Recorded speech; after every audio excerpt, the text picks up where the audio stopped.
सईद इलाही साहब, आपकी तरफ आऊंगा सर। खैबर पख्तूनख्वा में 3 माह के दौरान 131 वाकयात रिपोर्ट हुए हैं दहशतगर्दी के, सीवियर वाकयात। जो लीडरशिप है उसको उस तरह वो बैकिंग नहीं कर पा रही इस सारे मामले में, जिस तरह करनी चाहिए थी, कि आपस में ज्यादा तकसीम लगती है। सर आप क्या कहिएगा? असल में सियासतदान और सियासी पार्टियां जो हैं ये सॉफ्ट बैली हैं। जब कोई चाहता है इनको पंच कर लेता है, क्योंकि वो जवाबी कार्रवाई नहीं कर सकते।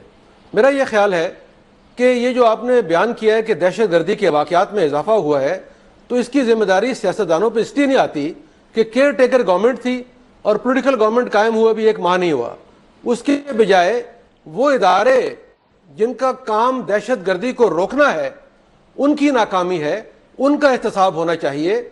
मुझे ये बताइए, मेरे साथ 2 आला फौजी अफसरान बैठे हुए हैं, मैं इनसे भी सवाल करूंगा कि क्या ये जो मीर अली पे हमला हुआ या मुख्तलिफ जगहों पे हमले हुए, वहां पे हमारी ग्राउंड इंटेलिजेंस का फेलियर नहीं हुआ? यानी एक शहर के पास एक आर्मी का किला है और वहां पे हमला होता है और 30 स्नाइपर्स जो हैं वो छत पे बैठे हुए हैं, तो हमारी ग्राउंड इंटेलिजेंस नाकाम नहीं हुई? हमारी इंटेलिजेंस एजेंसियां या वो लोग जो इदारे इसके जिम्मेदार थे वो नाकाम नहीं हुए? दूसरी बात यह है, जब यह मालूम है कि हमारे मगरबी महाज पे बहुत खतरनाक दुश्मन टीटीपी बैठा हुआ है, जो मुसल्ला है, उसे भारत की, इसराइल की और तमाम दुश्मन ममालिक की सपोर्ट हासिल है और उनसे कोई भी चीज तवक्को की जा सकती है, तो उनके हमले को रोकने के लिए इतने कमजोर इकदाम क्यों किए जाते हैं? मैं आपको एक मिसाल देता हूं कि मियांवाली में पिछले 1 साल में 9 थानों पे हमले हुए हैं और वो सारे रिपल्स किए गए। तो मैं बड़ा हैरान हुआ, तो मैंने उनसे जब मालूम किया तो मालूम हुआ कि 9 थाने जो हैं उन पे उन्होंने चौकियां बनाई हुई हैं, पिलर्स बनाए हुए हैं, मीनार बनाए हुए हैं, जहां पे दिन रात निगरानी होती है, वहां लाइट्स लगी हुई हैं, रॉकेट लॉन्चर लगा के बैठे हुए हैं। जब हमला हुआ उन्होंने रिपल्स किया और मुझे ये समझ नहीं आई, फौज के किले जहां पे सैकड़ों फौजी बैठे हुए थे, उनकी हिफाजत का इंतजाम और इतनी जानों का नजराना हम दे रहे हैं, जवान बच्चे शहीद हो रहे हैं, हमारे बुजुर्ग शहीद हो रहे हैं, अब एक कैप्टन साहब शहीद हुए हैं, कर्नल साहब हुए हैं, तो इनकी जानें जो है वो कीमती जानें हैं। मुझे ये बताइए कि जब इतनी शहादतें हो रही हैं तो हमारी सिक्योरिटी, हमारी इंटेलिजेंस, हमारी रिटेलिएशन ये परफेक्ट क्यों नहीं हुई? अगर हम 30 साल से टेररिज्म को फेस कर रहे हैं और फिर भी हमने सबक नहीं सीखा। दुनिया के ममालिक जंगों से सबक सीखते हैं, लेकिन हमने टेररिज्म से सबक नहीं सीखा। अफसोस करते हैं, जी ठीक। सलामी देते हैं, शहीदों के लिए दुआ करते हैं, लेकिन आगे बढ़ने के लिए, मुस्तकबिल के लिए ये वक्त है कि हमें स्ट्रेटजीज बनानी होगी और दुश्मन को मुंह तोड़ जवाब देना होगा, ताकि हमारी कीमती जानें बच पाए। जी ठीक सर। ब्रिगेडियर बाबर अलाउद्दीन साहब, सर जो सईद इलाही साहब ने गुफ्तगू की, आप इसको रिस्पॉन्ड करना चाहें तो कर सकते हैं, और ये जो खैबर पख्तूनख्वा में दहशतगर्दी के वाकयात हैं इसके हवाले से क्या कहिएगा सर? तकसीम है, बट ये तकसीम सिर्फ एक नुक्ता नज़र की तरफ से है। बाकी मुल्क की तकरीबन तमाम सियासी जमातें जो है, चाहे पार्लियामेंट के अंदर है चाहे पार्लियामेंट के बाहर है, वो अपनी फ़ौज के भी साथ है, इदारों को भी सपोर्ट करती हैं, दहशतगर्दी के वाक़यात की खुल के मजम्मत भी करती हैं। एक वहाँ पर इत्तेहाद और यगानगत का मुजाहरा है। बट एक सियासी सोच हमारी ये है कि जो बावजूद इन चीज़ों की उस तरीके से मजम्मत नहीं करती और उनके सोशल मीडिया से भी बहुत सारी ऐसी बातें आगे फैलाई जाती हैं जो कि किसी सूरत भी काबिल बर्दाश्त नहीं है, वो यकीनन एक तशवीश की बात डेफिनेटली है, उसको बदलना होगा। बाकी जहाँ तक सईद इलाही साहब की बात का ताल्लुक है, मैं उनकी इस बात से तो इत्तफाक नहीं कर सकता कि हमारी इंटेलिजेंस फेलियर, इसलिए नहीं कि मैं फ़ौजी हूँ।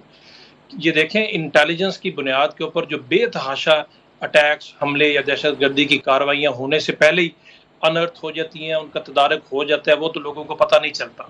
हमें सिर्फ उन हमलों का, उन कार्रवाइयों का पता चलता है जो अल्टीमेटली मटेरियलाइज हो जाते हैं, और उसमें सिक्योरिटी फोर्सेस का नुकसान भी होता है। लेकिन ये याद रखें कि ये जो ये जंग है, ये गैर रवायती जंग है।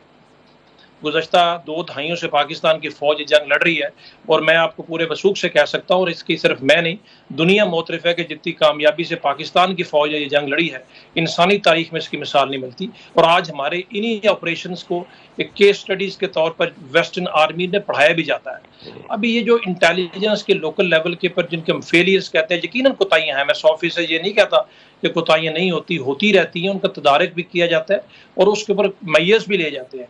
अब ये गुरिल्ला वॉरफेयर है जिसमें कोई एम्बश हो गया, कोई आईडी किसी ने वहाँ पर ब्लास्ट कर दिए, छुप के अटैक कर दिया, इस तरह की जंग में ये कॉमन टैक्टिक्स होती है, और उसमें ज़ाहिर है दुश्मन जो कि छुपा हुआ होता है, आबादी का भी उसने कवर किया होता है, चीज़ों का उसको पूरे का पूरा एडवांटेज होता है, तो सिक्योरिटी फोर्सेज उसको रिस्पॉन्ड भी करती हैं।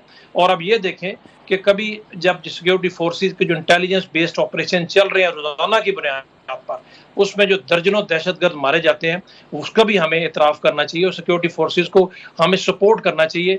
हमारी सिक्योरिटी फोर्सेज जितनी तनदेही से ये काम कर रही हैं, सिर्फ उसमें यकीनन एट टाइम जो सईद अलाई साहब ने मियाँ वाली की बात की, उसमें एट टाइम जो इंटेलिजेंस शेयरिंग होती है बिटवीन दी सिक्योरिटी फोर्सेज और सिविल आर्म फोर्सेज, हमारी जो लोकल पुलिस है, उसके दरमियान यकीनन गैप्स रह जाते हैं, उसको फिल करने की ज़रूरत होती है। और अब ये देखें, जो मियाँ वाली तक जो पहुँचता है वो पूरा KP के गुजर के आता है, तो वहाँ पर भी अगर इंटेलिजेंस शेयरिंग इस तरीके से हो तो वहाँ तक उनके लिए पहुँचने बड़ा मुश्किल है।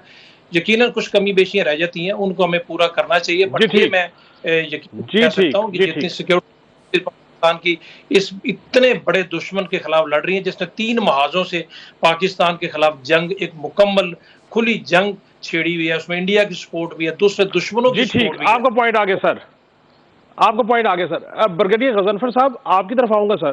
सर, खैबर पख्तूनख्वा में 3 माह में 131 वाकयात हुए और छोटा बड़ा कोई डिस्ट्रिक्ट ऐसा नहीं है जहां पे ये वाकयात नहीं हुए।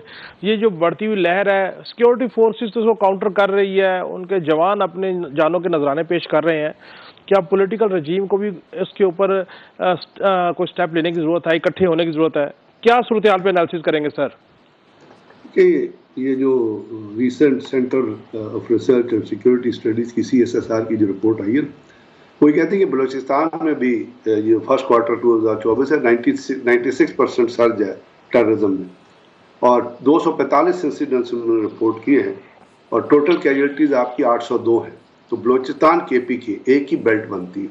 अब सवाल ये पैदा होता है यहाँ पे सोचने की, और इसको सियासत से अलग कर दीजिए, सियासी पार्टियों से भी अलग कर दीजिए। सियासी पार्टियां हुकूमत गवर्नमेंट मेकिंग में हैं, और सईद अली साहब मेरे बड़े दोस्त हैं, लेकिन मैं एक बात से उनकी एग्री नहीं करता कि सही से सियासी पार्टियां जो है सॉफ्टर पंच हैं। सियासी पार्टियां रिटेलिएट करती हैं, और वो हुकूमत के ज़रिए रिटेलिएट करती है, कोई हुकूमत ही सियासी पार्टियों से मिल के बनती है। बहरहाल उस पॉइंट को छोड़ते हुए ये जो सर्ज आई है ना, इसके लिए इसको बहुत ज़्यादा डिटेल में जाके देखने की ज़रूरत है। ये कोई कॉमन चीज़ नहीं है। यानी दासू में अगर आप जब जाते हैं और चाइनीज़ इंजीनियर्स पे जब हमला होता है, तो आप आज से 2 साल पहले चली जाइए 2021 के 22 में, उसी जगह पर उसी तरीक़ाकार से, जिस तरीक़ाकार से अभी हुआ, उस वक्त 11 इंजीनियर्स जो थे वो मारे गए थे। दूसरी बात, आप चले जाइए, अभी नागा पर्वत में एक अटैक हुआ था, नागा पर्वत के ऊपर एक अटैक हुआ था इसी इलाके से लिंक करके। ये एक इलाका है जो सवात से बेशाम से गुजरते हुए एक इलाका आता है, वो शांगला पर अलीपुरी।